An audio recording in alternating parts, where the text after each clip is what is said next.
ഇന്നിപ്പം ഞാനൊരു ഐസ്ക്രീം മേടിച്ചത്. ഐസ്ക്രീം എന്ന് പറയാൻ പറ്റില്ല. ഇതൊരു കുൽഫി ഐസ്ക്രീമാണ് കേട്ടോ. അപ്പം കുൽഫി എന്ന് പറയുമ്പോഴത്തേക്കും നല്ല പാലിനകത്ത് നല്ല നട്ട്സൊക്കെ ഇട്ട് ഉണ്ടാക്കുന്ന ഒരു ഐറ്റമാണ്. നല്ല സൂപ്പർ ഐറ്റമാണ്. സാധാ ഐസ്ക്രീമിനെക്കാളും കുറച്ചും കൂടെ ഭയങ്കര ടേസ്റ്റാണ്. എനിക്ക് ചോക്കോബാറിനെക്കാളും ഭയങ്കര ഇഷ്ടമാണ്.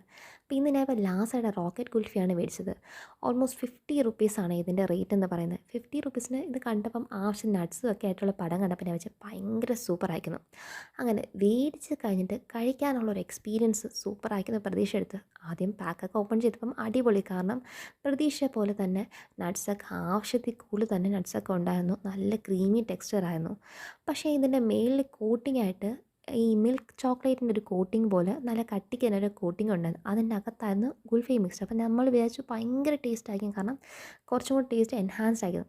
പക്ഷേ എൻ്റെ പൊന്നോ, ഞാൻ പ്രതീക്ഷിച്ചതിൻ്റെ എല്ലാം അപ്പുറത്തേക്ക് ഇത് വൻ ചതിയായി പോയെന്ന് തന്നെ പറയാം. ഒന്നാമത്തെ കാര്യം ക്വാണ്ടിറ്റി എല്ലാം എന്താണ് ആവശ്യത്തിന് ക്വാണ്ടിറ്റി ഒക്കെ ഉണ്ടായിരുന്നു. പക്ഷേ ടേസ്റ്റ് ഇത്രയും വൃത്തികെട്ടൊരു സാധനം എൻ്റെ ജീവിതത്തിന് ഇന്ന് വരെ കഴിഞ്ഞിട്ട് ഗുൽഫി എന്ന പേരും പറഞ്ഞിട്ട് ഇത്ര ഒരു മോശപ്പെട്ട രീതി. ഒന്നാമത് മിൽക്ക് ചോക്ലേറ്റ് അങ്ങനെ എല്ലാവർക്കും ഇഷ്ടമല്ല.